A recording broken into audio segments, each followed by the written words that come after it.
Welcome to Sports from the Couch. I gotta say, it's the stupidest thing in sports. With your host, Mike Mercado. Players cannot stand him. Coaches cannot stand him. Can't stand him. Brought to you by Mercado Airwaves. I'm gonna say it once and hopefully I'm wrong, but it's a disaster waiting to happen. That is so bad, that is absolutely brutal. Hello and welcome in, friends, to another edition of Sports from the Couch here on Mercado Airwaves. I'm your host, Mike Mercado. I want to thank you so much for making us a part of your day. On this edition of Sports from the Couch, you'll be joining us as we were a guest host on the Rewind Sports 60 over on WCPT 820 AM.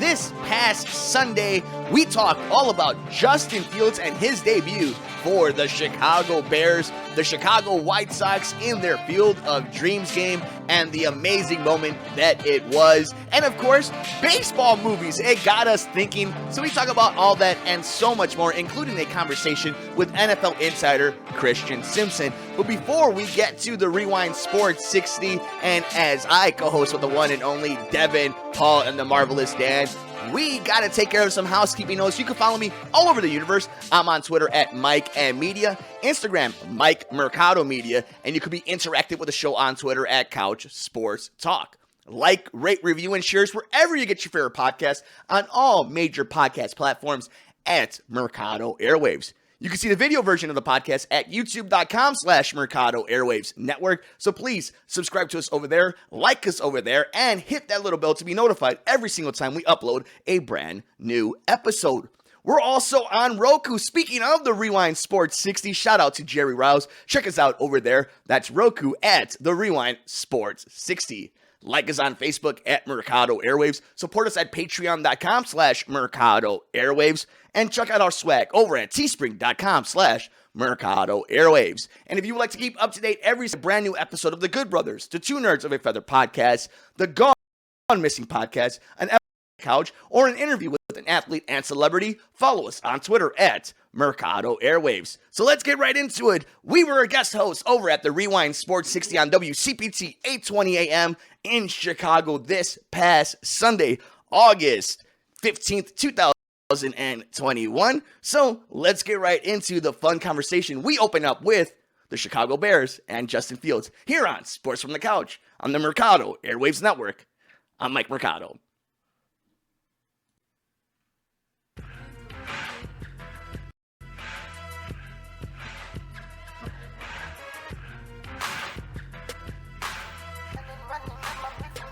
So in town,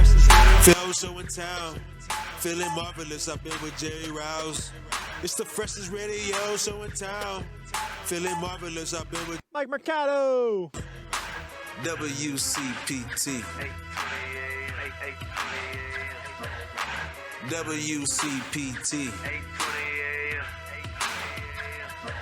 This the coldest sports show. You were getting the hour from 6 p.m. to 7. Chilling with Lauren Cox and the man Marvelous. Shout out to Mr. Rouse and the Italian style. You what sports is the only politics. WCPT. WCPT. It's the freshest radio show in town. Feeling marvelous. I've been with Paul Shivari. It's the freshest radio show in town. Feeling marvelous. I've been with And Devin Tango. Ladies and gentlemen, you hear the silly intro. You know what that means. This is the Rewind Sports 60. This is the fastest hour in sports talk radio. We got a lot to cover. But if you're going, I heard the stupid song. Don't click off. Jerry Riles is gone, but we got a steam panel here. Producer Devin, but first off, he's not at Wrigley Field. And he's almost wasn't here. There was some really bad traffic. He is the marvelous one. He's Dan Marver. What's up, Marver? Hey, Devin. Great to be here. It's an exciting day. I saw you sprint through the door. You ran so hard, you made me turn the music off. I know. Well, you know. It's insane. I just wanted to test my my spine here, which has not been the best lately. But what a weekend! You had Bears at Soldier Field, Sox and the Yankees. They should have stayed in Iowa maybe. And the Cubs, they're 11 in a row they've lost. And I think it's time for something you may not remember: College of Coaches. Oh no. Yeah. No. Or how about this one? Remember when Charlie Grimm and Lou Boudreau switched places? Okay, time for Ron Coomer and Ross to switch places. Okay. They need something, because this Iowa team, it's not even Iowa. I think it's more like single A. It's like terrible. Daytona. And Daytona. You hear that next voice? He's not in the middle of nowhere, Illinois. He's not in our boss's office. He's the Paul-acious one. He's Paul Chevard. What's up, Paul? Oh, thank you. That was like the intro music before. We were like coming in like it was like, everyone was running through the door like a high school football game, just coming on the field, jumping through that little paper hoop or coming whatever. out of the corn. Yeah, coming out of the corn.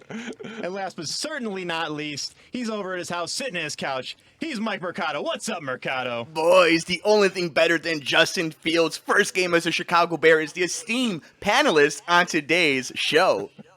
Look at you, Mercado. So just dapper and presentable. I'm assuming your house, adjusting your tie, got your little hanky all set to talk about Justin Fields. But before we get on to that, we got our first guest. He is the writer for the Daily Blitz blog. He's Christian Simpson. Christian, thank you for joining us on the show today. Hey, I'm glad to be here. Thank you guys for having me on. Not a problem. Pleasure to have you here. So, Bears had their first preseason game. Now, this is the question we all want to ask. I saw his performance. I thought he did pretty good. Andy Dalton, MVP or Super Bowl MVP? Really, we're doing that. You guys are gonna put me on a spot like that. Look, Andy's just there to hold weight for the guy that everybody's been raving about. That's Mr. Justin Fields. Very good. Now, what do you think with Justin Fields here? Because we have the Super Bowl MVP playing third string. We got Andy Dalton, and Justin Fields is in the middle. His performance, I feel, was better than all three of those guys yesterday. And again, preseason games, we all know, mean nothing. They're playing against guys who are going to be bagging groceries next week. But based on what we saw yesterday afternoon, where do you think Justin Fields is going to be by, I don't know, let's say week 8 or 9, middle of the season? Well, when I was on with you guys the first time in May, I said he'd be starting by week 4 or week 5, if I'm not mistaken. So now, if he has a really good preseason, I could see Matt Nagy cutting strings and just saying, look, this kid now, he puts us in the best shot to win. And those are the decisions, that you need to make to better your football team and put your team in the best position to win games. I like what I saw from the kid yesterday. Took snaps, stepped back into the pocket, and when the pocket broke down, he was able to extend the play, make throws on the run, make things happen with his feet. He really kept defenses second-guessing. He just didn't depend on one thing to really push the football down the field. So that's what I think my biggest takeaway was. I know didn't really complete first 3 or 4 passes, if I'm not mistaken, but he ends up finishing that game 14 of 20, about 147 or 140 yards. Passing. I know he had a couple of rushing yards as well, and I think he had a touchdown throwing and running. So he brings a dual threat mentality to this offense, and I think that's something that Matt Nagy wants. Matt Nagy finally has what he has since he's become the Chicago Bears head coach. That's his own quarterback to develop. I'm gonna say small sample size, but based on that performance and what little highlights I've seen, and say that he's the best quarterback the Bears have had in the last 70 years. 70? Yeah. Back to Sid Luckman, I think. Okay. I wanted to know what year Luckman was. Luckman finished in it's been 7 years in 1950. Thereabouts. I don't know when he retired. Christian, let me ask you something, buddy. It's funny because Paul, is being facetious about it, but he's kind of hit it on the nose, right? No. A little bit, yes or no. After what I saw, it's a low bar. It's a very low bar. Yes and no. I'm glad you brought that up, though, because Christian, I'm wondering, in your point, we don't know what necessarily it is to scout what should be a franchise quarterback or like a rookie quarterback that does have a lot of upside or a lot of hype behind him. At least here in the city of Chicago, we've seen development of Aaron Rodgers. We saw what happened with Matthew Stafford. We've seen it around the league of Patrick Mahomes to Deshaun Watson. But for somebody like you who covers a little bit more nationally, what are things that a city that isn't used to this type of season, this type of development, what should somebody be looking for in a young QB? Is it awareness? Is it how he catches up to the speed of the game? What are the the attributes and what are the nuances a rookie quarterback should be developing and a city, a franchise, a fan base should be looking at in said young star? Well, off the field, how he conducts himself and how he carries himself, I think that's really important compared to what he's going to do on the field. You know, what type of fan base he build? How big is he off the field as he is on the playing surface? So that's number one right there. But, you know, I'm just looking at a guy who is aware, who knows how to read defenses, and who just wants to come in and be that face of the franchise, and most importantly, lead the team to some wins. So just that energy, just that hungry mentality, and just the ability to kind of take on that leadership role. Crazy, because you have some 5 and 10 year players or 5 and 10 year veterans taking after younger players. So I'm looking at that leadership role. Is that something that Justin Fields can provide? Because the Bears haven't really had that from a quarterback standpoint. They've had it on defense. There's no lie about that. But offensively, they don't have a guy that can really command the troops and say, hey, look, I know we're down right now, but I'm going to get us back in this game somehow, some way, by all means necessary. So now that the Bears have their quarterback, coupled with that defense, I mean, it's not far off to think that maybe this team could possibly win the North this year?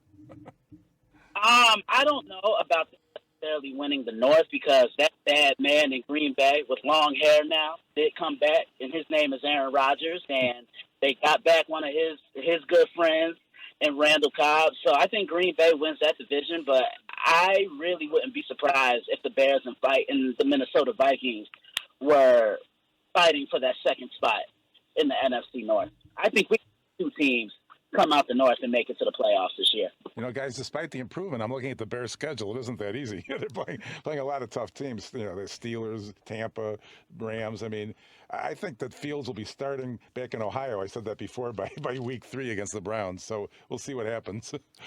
Marvelous. Christian, let me guys ask you this one, though, and I'm glad you brought this one up about the schedule.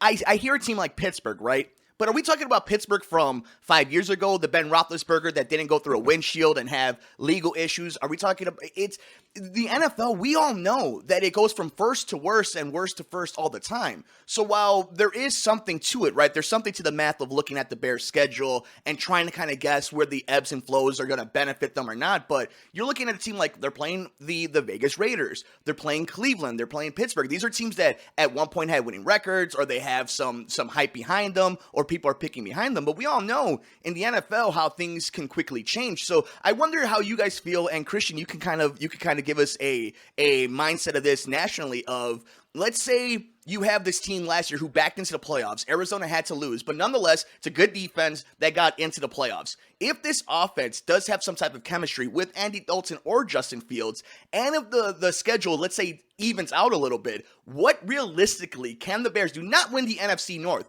but can this team be competitive come week 16 and now 17 in the playoff picture? They could. You know, it just all depends on consistency. You know what the defense is going to do. Now, it's the offense's turn to kind of step up and say, look, you've been in positions where you've had to sustain long drives. You've gotten us turnovers, and in years past, you've given us short fields, and we haven't been able to do much with the football. Now, if this offense is consistent, they have the chemistry with one another, they're not turning the ball over, yeah, this is an offense, I think, that could really succeed in the National Football League. Here's the thing. The NFL is a league where not every week is the same. You could have the teams who look like they have no chance to beat a certain team who looks superior to their opponent, and anybody can be beaten on any given Sunday. That's why it kind of irks my nerves whenever I hear people say, well, that's an easy game. No, there is no such thing as an easy game in the National Football League, or even college on Saturdays. Therefore, anybody can be beaten on any given Saturday and Sunday. This is true. This is Dan again. I was just mentioning those 3 because they're all on the road. I mean, Pittsburgh started out 11-0 last year, but who knows what kind of team Pittsburgh is. But they have to play the Ravens, too, and the Seahawks.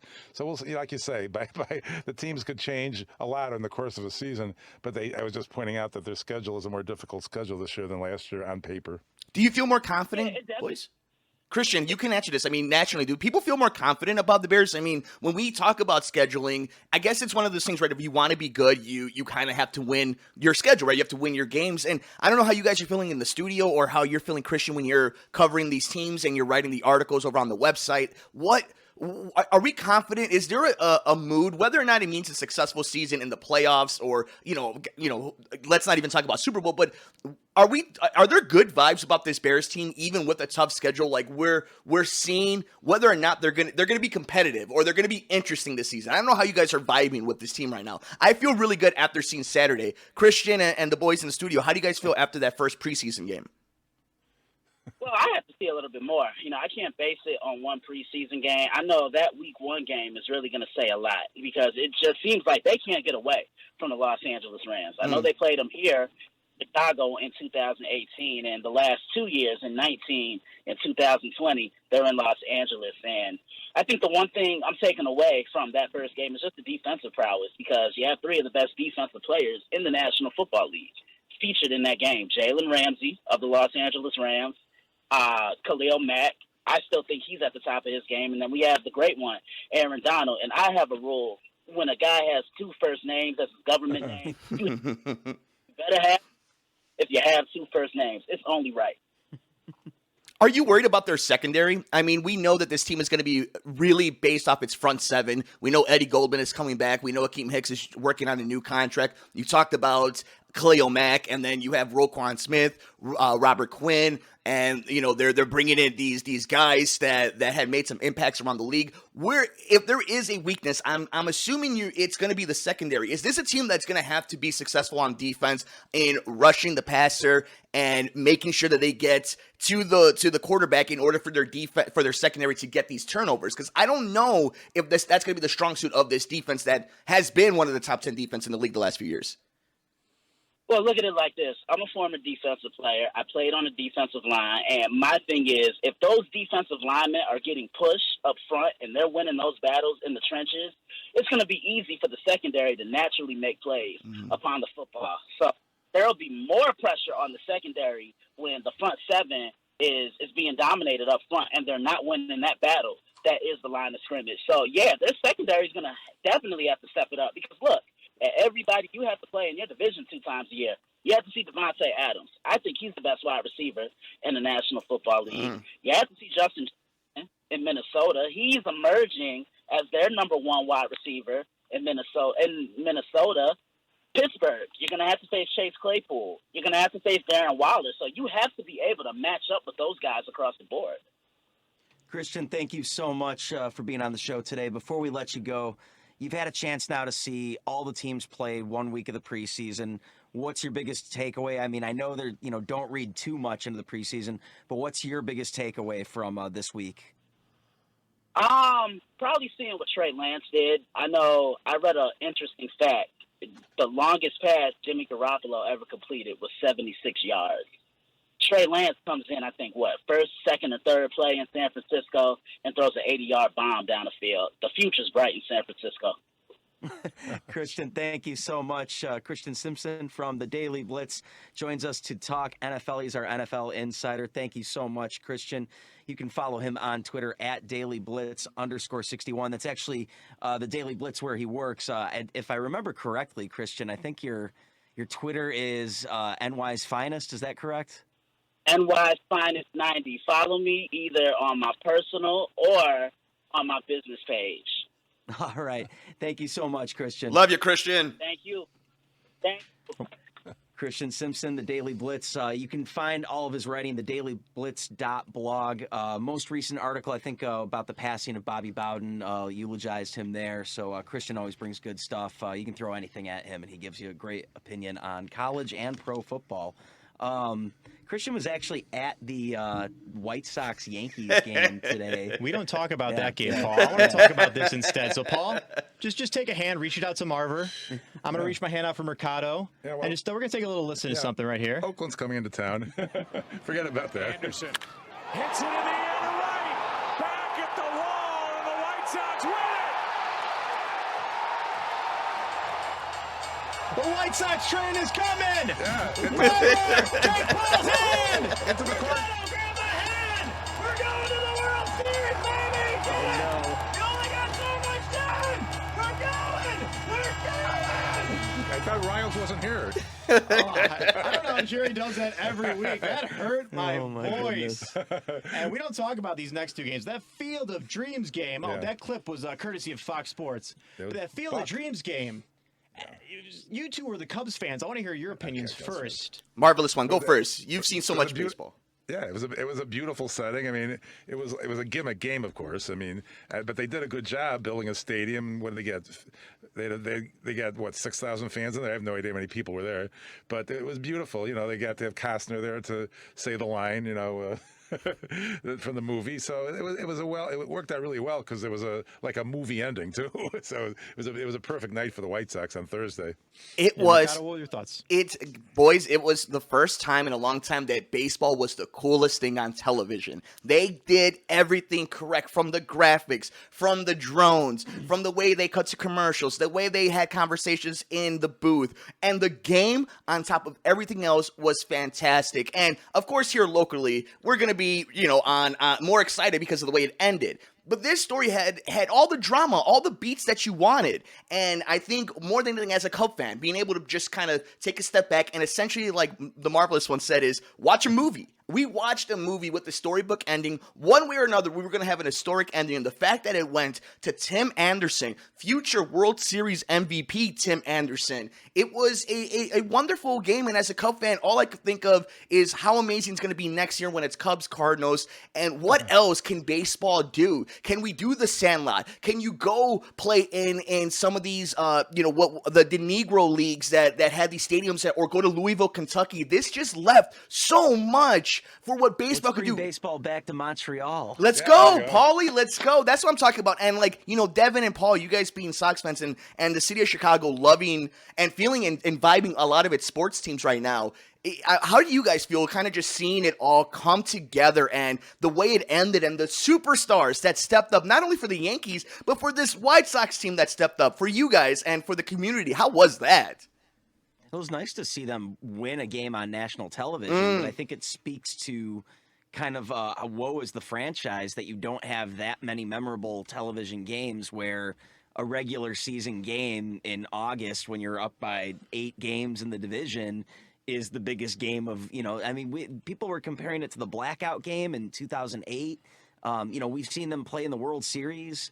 And this one's an all-timer, for sure. This one's an all-timer. It's just neat to see the White Sox beat the Yankees on national television.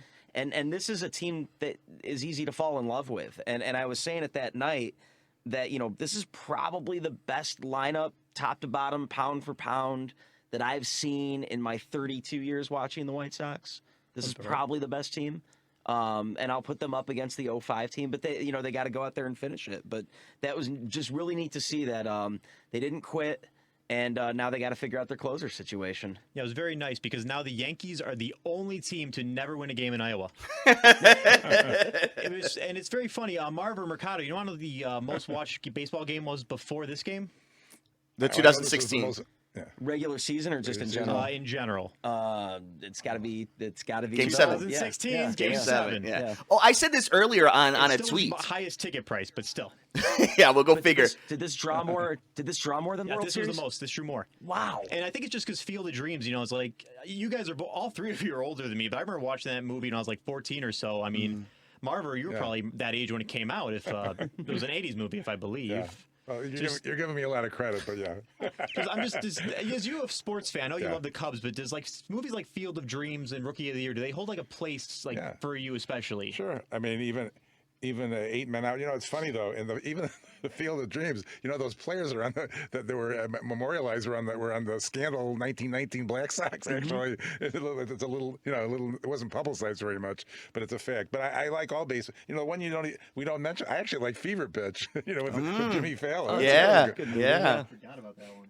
No, that's a really good one. It's funny, Marvelous, because you're talking about all these good vibes and how romantic baseball movies can be. And, Devin asked about worst rookie of the year and Field of Dreams and whatnot. And I think we're kind of lucky, not just as sports fans, but let's stay local here. I mean, just think about in the last few years. Talk about the 08 blackout game, and then you talk about the 05 World Series and all those crazy games in Houston, and then the 16 World Series, and now Chicago, for a city that isn't known for all of its winning in baseball, has kind of stamped itself in some of the greatest moments that kind of lived themselves up to be movie moments. I mean, we've been talking about the David Ross movie in production since 2016. We've been talking now at this point, Field of Dreams needs a sequel in 50 years from now as Tim Anderson is being played by some great actors. He hits that home run. It's this great.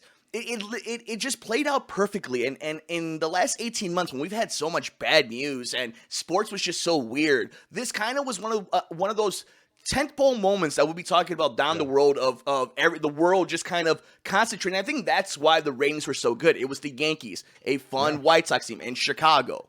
That's right. I was watching the game, and everything's business in baseball. I was wondering who owns that land. Made a fortune.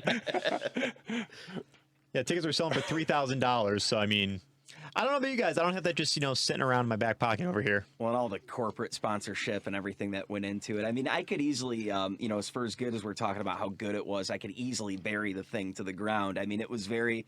Very schmaltzy, a giant production. It was very well done by Fox, but corny figuratively and literally, and yeah, exactly. Pull out the list. It's okay, Paul. I agree, because when the game starts, like the Field of Dreams game, Geico, I'm just like, I get they need to make money, but the Geico logo right at the bottom. I think even the umpires had advertisements on their uniforms. You talk about bringing it back to old-timey baseball. I don't remember the advertisements being shoehorned into every part of the game back then, but that's just how it goes. And it was a lovely event. I love the outcome, but I was really happy to put it behind us. And now this team can't live in that moment forever. Their record against teams that have 500 or better records, 16-21 this season, and they didn't do good at home against the Yankees this weekend, and that's important. Can I ask? They got another chance. I mean, they're going to Tampa. And that's going to be a good test for them. And Oakland, of course, at home before that. Oh, they have a very tough schedule coming up. And even though they come back to play the Cubs, who are really down right now, a team that in theory, the Sox should be able to come home and sweep the Cubs all 3 games at home, right? But this kind of sets itself up with the Sox have the 4 games at home against Oakland. That could be tough. They usually are tough against it. Oakland usually plays them very tough. Then they go on the road to Tampa. Then they go on the road to Toronto, and then they come back and play the Cubs. And I think that could set itself up where it's a really bad road trip, and the Cubs end up taking at least 1 or 2 games in that series. And then we have to look at ourselves, well, where are the White Sox? And now how are the Indians, who have a tough schedule too, how are they going to catch up and try and cut into that lead a little bit? I'm glad Paul threw that out there too, because that's what I've noticed about the White Sox. And here's the thing. They could win all 3 against the Cubs. They could lose all 3. That game's, they really mean them. That's a weak team. They're going to lower themselves. But, look at Houston. They got demolished. If this team cannot beat the good teams in the regular season, they're not going to have the Cubs in the playoffs. They're not. They're going to have Houston. They're going to have Oakland. They're going to have good teams. They can't beat the Yankees at home regular season.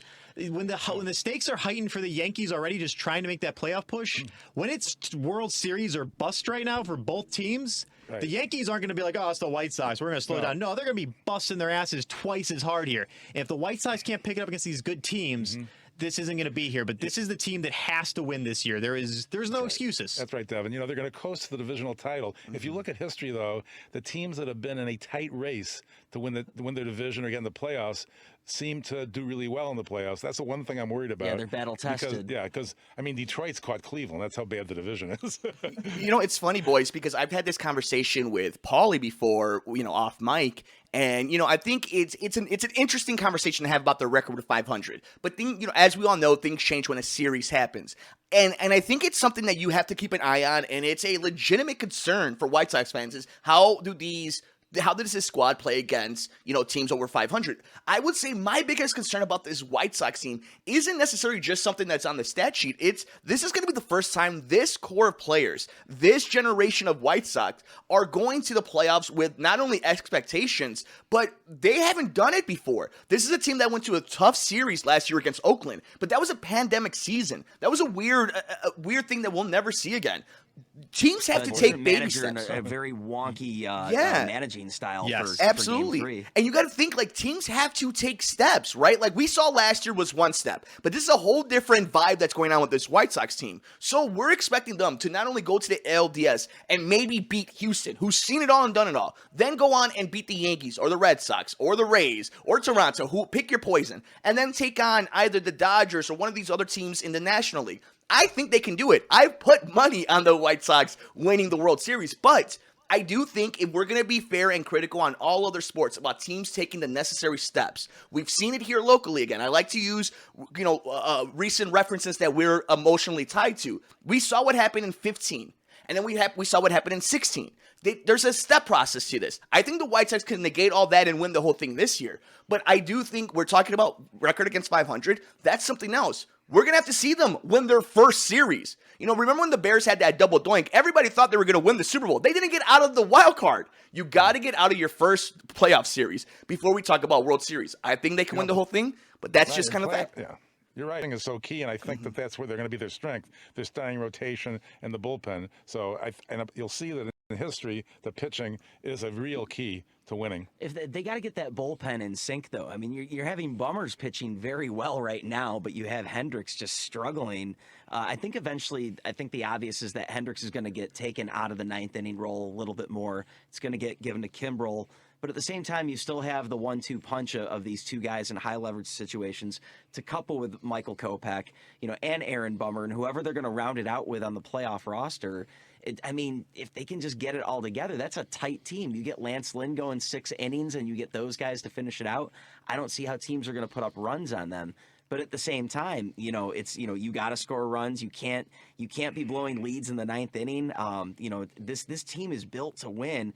But gosh, they got to correct what's going on with them right now. Yeah, valid points, Paul. As I was watching the game last night, they talk about Liam Hendricks, and anytime he loses a game, they'll bring up his history against these teams. And all these times he blows the save, he has a losing record against these teams. Mm-hmm. And it's like, I don't know if they need to look into that. And it's like, okay, these are the nights Kimbrel's pitching, but we didn't give up too much to get Kimbrel, but we spent a lot of money on Hendricks, and I'm like, I'm with you. I think Kimbrel should be the closer right now. He was Hendricks was the best pitcher in baseball last year. This year it's Kimbrel, but we need to look at, La Russa's an old school guy. He's not looking at stats like, okay, Liam, I see you have only have 2 saves against the Yankees and 8 blown saves. We're going to put you. No, he's not doing that. And this was known that Hendricks had that baggage coming with him. We know Kimbrel struggled in 2019. 2020 looked bad too, but 2021 he figures it out and is almost the best closer in baseball this season. Lands right in their lap. And I get that, you don't want to upset what the roles already were pre-established going in, after the trade. But I think it's, after these 2 games against the Yankees, I think, and even Hendricks, the way he was talking before the trade was said he'll accept any role with the team. I think it's time to really start that as soon as possible, having Kimbrel in the ninth inning role. If I was making $64,000 a year, I would take any role too. And even have Tepera, who's doing pretty well with the Cubs this year. Yeah, Ryan Tepera. He's he's looked good too. That's probably rounding out the bullpen too. It's stacked top to bottom. One of the concerns though is Carlos Rodon, who is now spending time on the injured list with shoulder fatigue. And with his previous shoulder problems, it definitely gives you cause for concern. But I found this article submitted by Jesse Rogers with ESPN that I think sums it all up, what's really going on here for anyone that's really worried about Carlos Rodon's status going into the playoffs. So the 28-year-old Rodon was placed on the injured list with shoulder fatigue. And his agent, Scott Boras, was quoted as saying, it's a huge innings jump from 0 to 140 innings pitched to 160 innings pitched. These situations require monitoring to assure the health of the player now and in the future. Rick Hahn and I are in communication with the White Sox, and the White Sox are doing an excellent job managing the innings and allowing for Carlos to be optimal in the playoffs. So I think they're just holding him back. It's funny that Scott Boras, you think of this guy, he's taking care of his player because he knows the payday that's coming up here with how good Rodon's been this season and the free agent year coming up.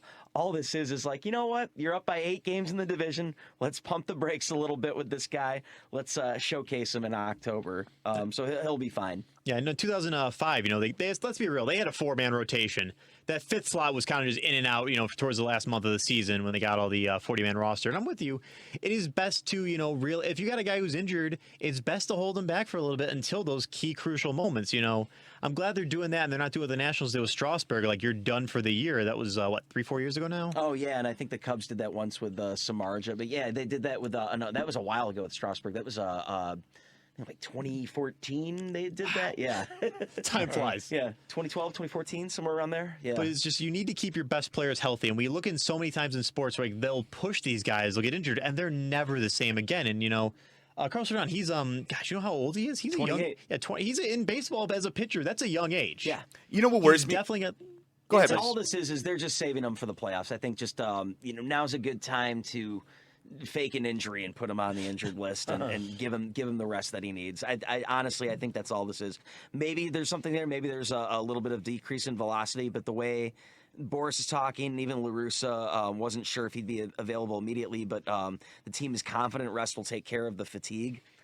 I don't know. It just screams to me that this is an agent taking care of his player because he knows that, well, if he's healthy and has a good playoffs, this guy's going to make a lot of money.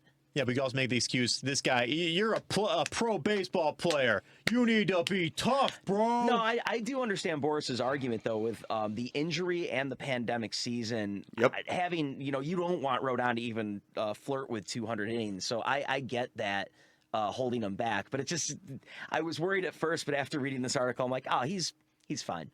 He's totally fine. Mercado? I'm totally worried. Yeah, I'm not worried about necessarily long term. I think if you're, his family or his agent, that your biggest worry is that he gets to free agency. But this is all getting to Free agency healthy. Right, yes. Free agency healthy. Yeah, big thing is free, because he will get a lot of money if he gets there healthy and he has himself a wonderful October. But that's the key word, healthy and October. And this is getting to the point where this is 162. Like we were talking about just a few minutes ago, this isn't 60 games. This isn't a weird playoff format. This is back to the grind. And you've seen it with hamstring issues, and you've seen it with muscle issues throughout the entire league. So not only you're going against, the pandemic and people getting the virus, but you got to make sure that these dudes aren't pulling up with muscle injuries. And it's going to get cold very soon. So there's a lot of things that you got to start preempting and trying to prevent on your roster. And in a team that's already been battle tested when it comes to injuries this season, that's the biggest worry, is getting to October as healthy as you can. And I think anytime a guy has a quote-unquote hamstring injury that just popped out of nowhere,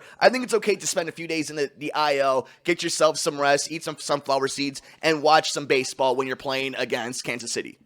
And Mercado, I'm glad you brought that up. This team has been plagued with injuries so much this year. I mean, Aloy was out for the first, 6 months. I mean, Yasmani Grandal is supposed to be coming back soon. But that's the thing, is this team cannot stay healthy, especially with October coming up. It's 2 months away now, if even, only a month really. We're halfway through August here. This team, it's like you need to stay healthy here. But again, Paul, help me out here. It's like, how can this team needs to I'm lost for words here. Well, I mean, consistently staying healthy too. I mean, those were some freak injuries with Eloy Jimenez. I mean, I don't see that happening again. I question, who's in charge of the outfield instruction or infield instruction to allow something like that to happen. But whatever, and then you had Luis Robert. But luckily, these guys are coming back. It almost worked out in the sense that they're coming back at the right time. The team did well without them. Now they're coming back at the right time. And look at the way Eloy Jimenez just broke out during that Cubs series and then into the next series with the Twins. I think he was the only franchise player to have 2 home runs and 5 RBI in the first half of the game in back-to-back games. And that's, what a performance. He hit the 3-run home run in the 3rd inning of the Field of Dreams game. Eloy Jimenez is doing what they expected him to do. It's just we wish we could have seen it for 100. if these guys played for 162 games, how much better would this team be versus the rest of the American League, where we're worried about record versus 500 or something like that? But and then you have Luis Robert. I mean, I don't know day to day how he's necessarily done, but I know he's got a home run at least. He's looked decent out in the field since he's come back.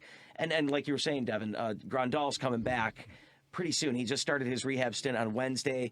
No extra base hits, but I mean, he's hitting 4 for 11. It's in Double-A. I mean, this was a guy that wasn't really putting the ball into play safely a lot anyway. He was getting a lot of walks.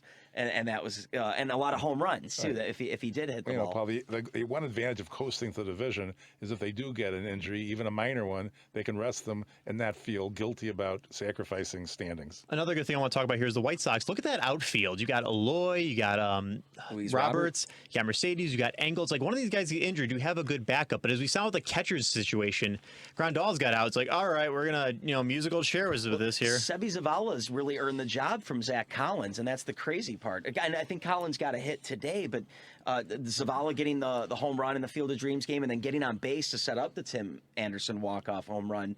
In Grandal's absence, I think everyone expected this was going to be the growing pains for Zach Collins. Let's see how he does.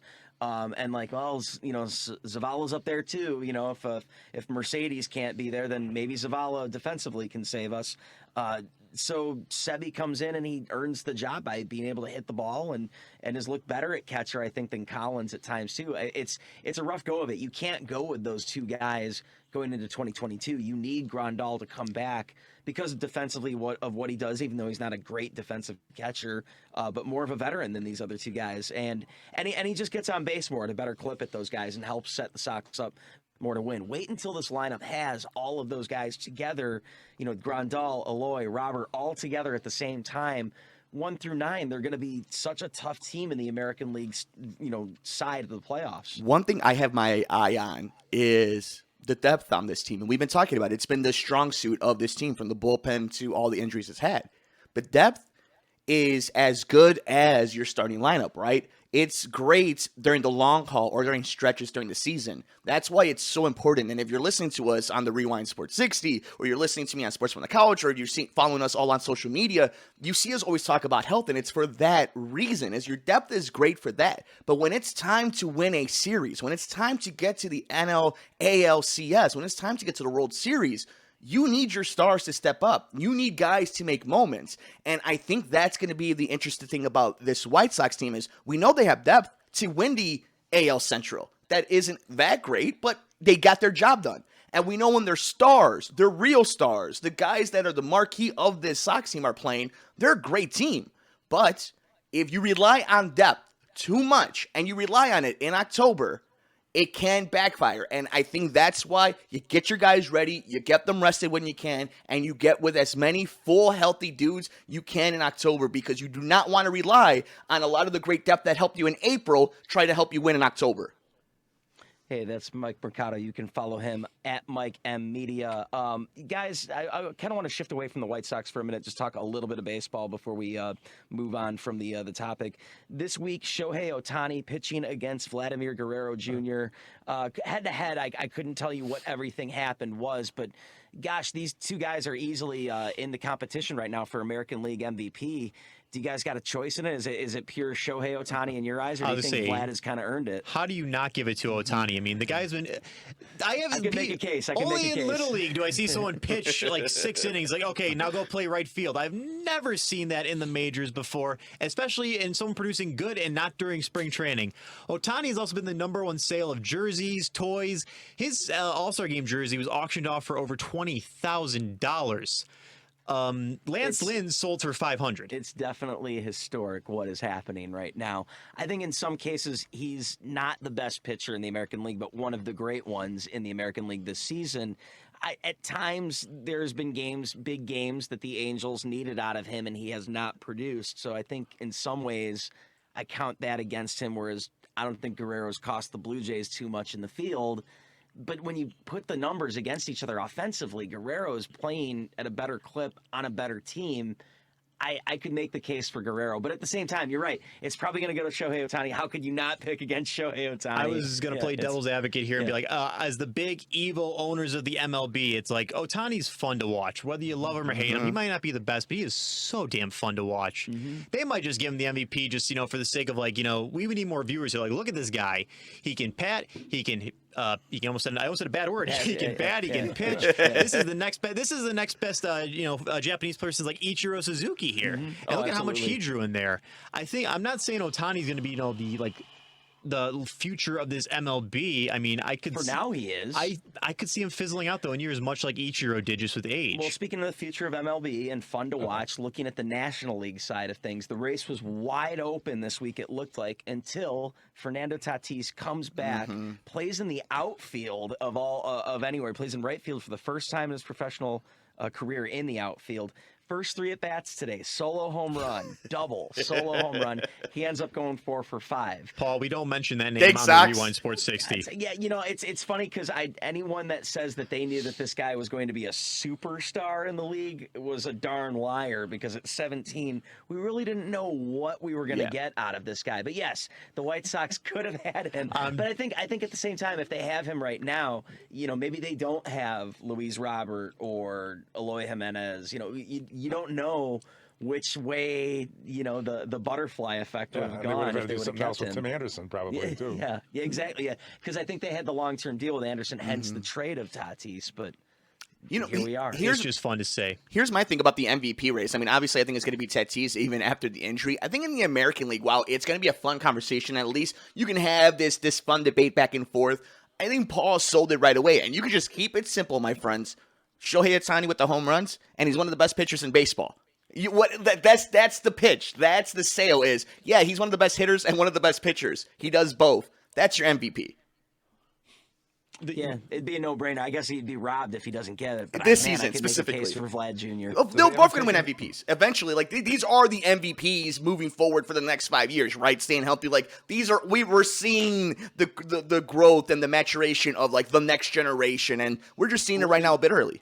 A year that we're missing out on Ronald Acuna Jr. too, because he was in the conversation. And then Juan Soto, I mean, if he finishes strong, but unfortunately the way the Nationals are set up for him, I don't think that's going to happen. But, we have some great young players in this game right now, and it's neat to see Ohtani healthy and putting it together, because this is what was advertised when he came here 3-4 years ago. This is what they were expecting out of him, and I'm glad that we're seeing it. But guys, this week with the Field of Dreams game, it kind of made everyone want to pop in Field of Dreams, pull out the old DVD, blow the dust off the VCR or the DVD player, and throw it on and watch the movie to either remember if they liked it or be nostalgic, or however you feel about it. But guys, what are your connections to Field of Dreams? I know we kind of talked about it a little bit earlier, but favorable, not favorable? What is it? Well, first off, Paul, I want to say, okay, Boomer, you can watch Field of Dreams on Peacock. Peacock.tv. Come on, get your VCR. Come on, Paul. I probably still do have a copy of it on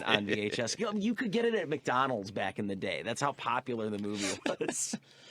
Wow, it shows something about you. And we now know Paul buys all his movies from the back truck at McDonald's.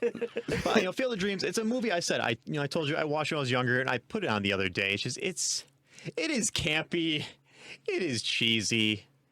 I love every minute of it, though. And as I've told Paul, I will have no problem admitting this. When I was a kid, I thought Field of Dreams was based on a true story.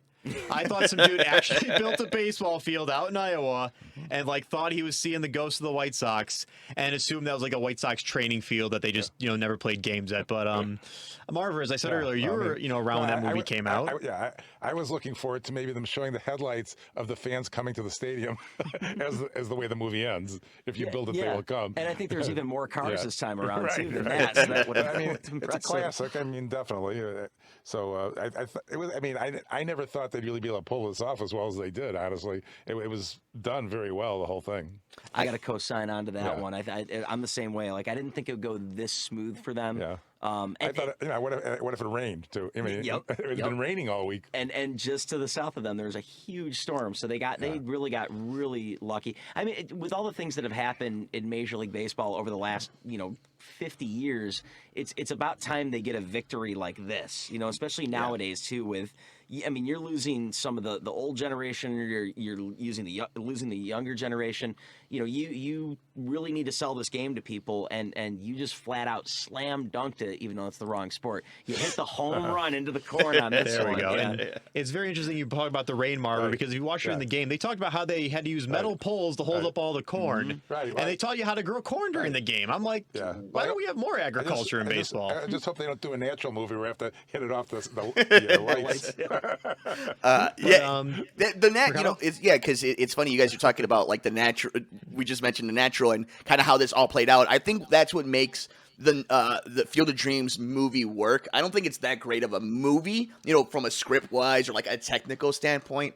But it's perfect in the sense that it's all about moments, and it shows the romanticization of baseball. And that's what's great about baseball movies and boxing movies is that it just allows for you to tell different stories around the sport. I mean, you look at movies like A League of Their Own, Moneyball, Major League, Rookie of the Year, Sandlot, 61.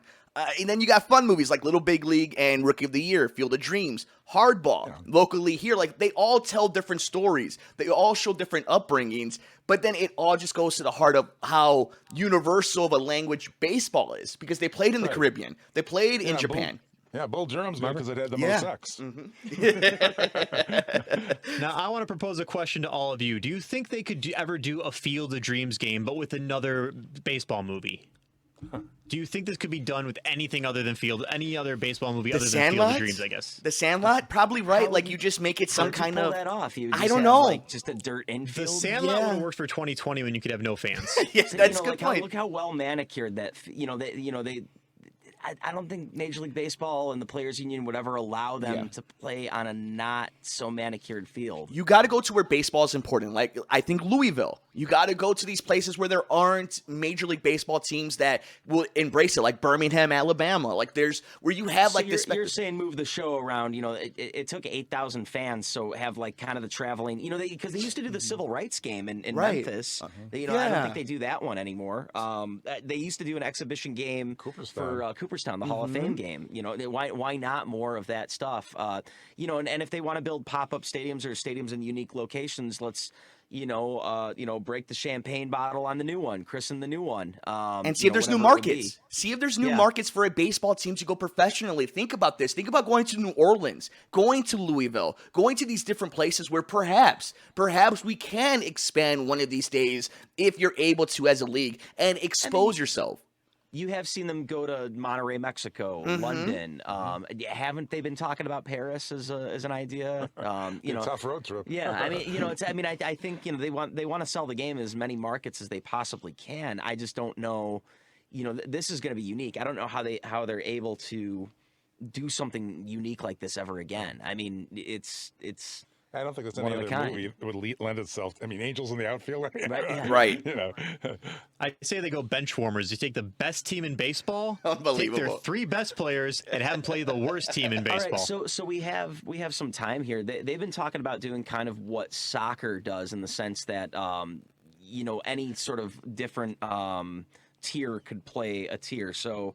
Let's say Major League Baseball would be like essentially like the Premier League, the top tier, all the best baseball is that. But like having a tournament where like, AAA, AA, single A teams play against Major League teams, and it's kind of like luck of the draw. They play like a best of one or whatever, maybe a series, through the season to work their way through. Right now, there's a AAA team. Yeah. But I mean, they talked about relegation in baseball too, which I don't want to see happen. But at the same time, I think that could be neat from a certain perspective, but I think ultimately Major League teams are going to want to either purposely lose it or they're going to just win anyway because there's just so much more talent than a single A team. But I think that'd be neat to see, to showcase certain young talent stacked up to show the different levels and what the development is like, from player to player in different levels. I mean, a lot of teams do that. They just don't televise it. It's just, practice between both. The White Sox have lost to AAA several times. They brag about it on Twitter all the time. I don't get it. Well, the spring training too, that, they'll set up things like that. Like usually like the Boston Red Sox will play like Boston University or Northeastern University to start spring training. And then of course, most teams will end up playing at some point towards the end of spring training their minor league affiliates once they start sectioning off guys to different teams. But I mean, I think that'd be neat from a competitive standpoint to have some sort of cup in the middle of the year where it's like, okay, you have to go off and play, this game this weekend, to work your way through the tournament. I mean, I don't know. There's already, how do they fit 162 into the amount of time that they have? Why would you add more baseball? And the union, too. Yeah, the union, yeah. Well, yeah.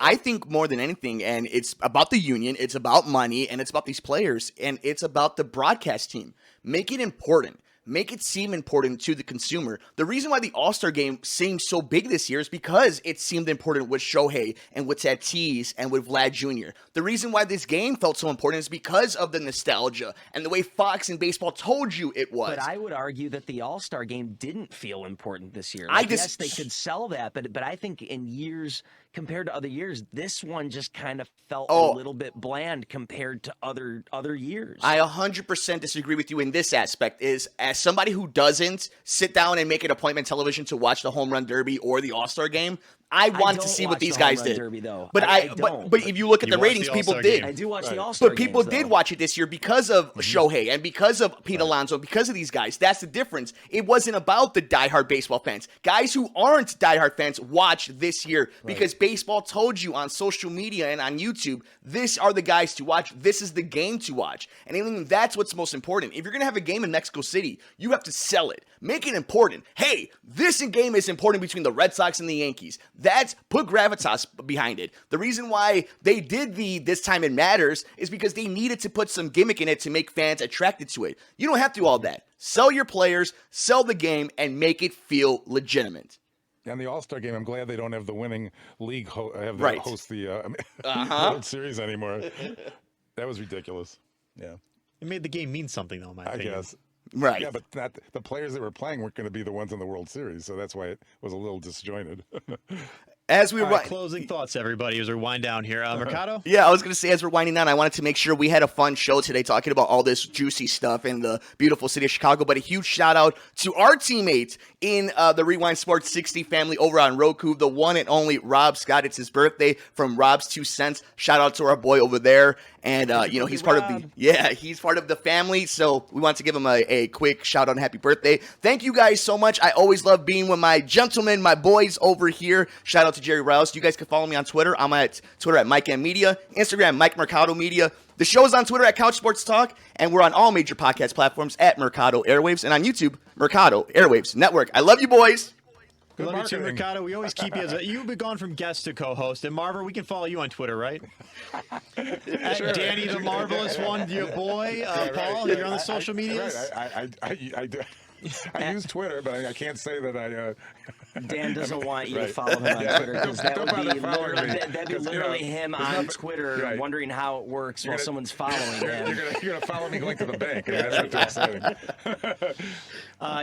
Paul Shivari, PaulChivari. Hey, Liverpool won and Man City lost this weekend. I'm turning your mic off now. Turn We it didn't off. even know that. Thank you, Jerry Rouse. Let's fill the show. The Marvelous One, Dan Marver. The Palacious One, Paul Shivari. Mike Mercado of Sports on the Couch. I am Devin Tingle. Stay tuned for Cliff Kelly. Have a good night, everybody.